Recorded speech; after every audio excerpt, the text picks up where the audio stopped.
தமிழக போலீசார் நடுநிலைமை இழந்து விட்டது.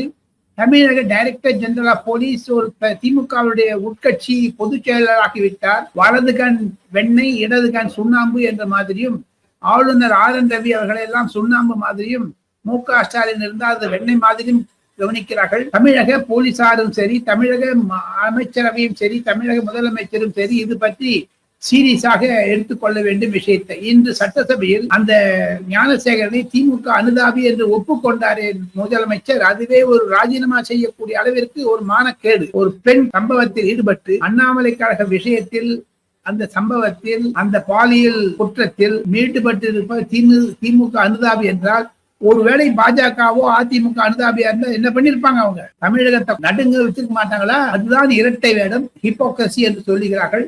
இருப்பினும் கண்டிப்பாக ஆளுநர் ஆர்.என். ரவி படத்தை எரித்தது தவறு.